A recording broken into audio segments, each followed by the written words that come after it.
Ils font partie de la garde présidentielle, des hommes sous les ordres directs de Ben Ali.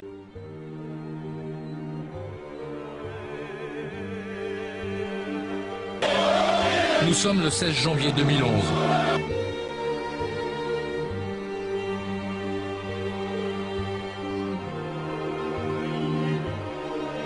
Laisseront l'armée évacuer dans leurs chars 45 membres des forces spéciales de la garde présidentielle.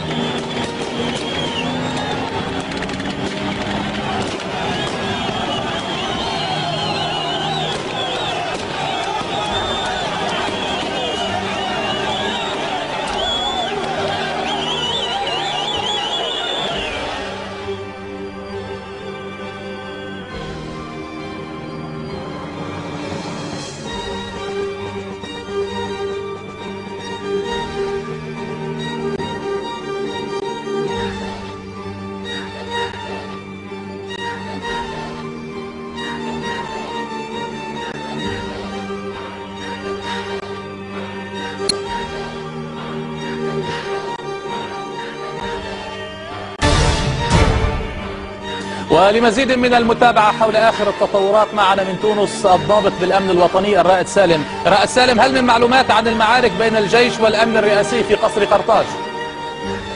أهلا بكم. صحيح هناك معارك تدور بين قوات الأمن الرئاسي أو الفلول الصغيرة اللي ما زالت موجودة في القصر الرئاسي وفي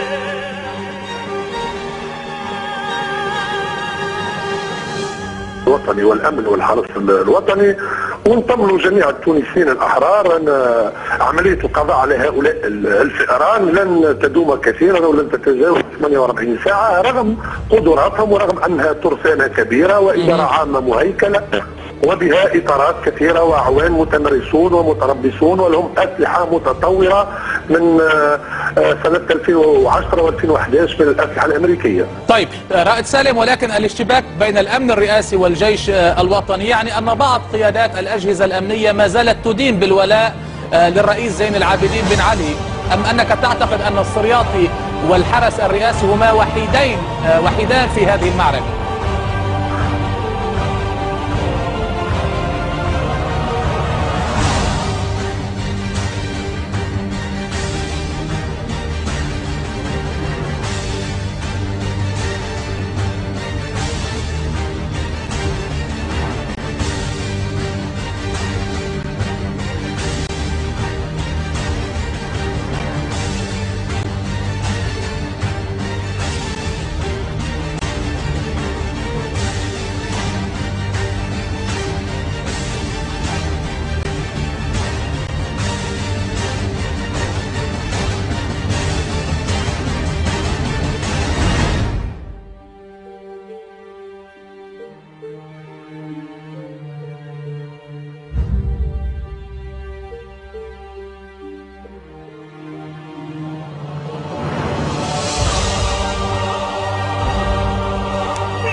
وتحاول طبعا، وانا مؤكد انها تؤمن كيفيه نقل هؤلاء، وهي الان تلقي، هي الان تقول خديجه نسمع من الجيش مباشره. نعم نعم.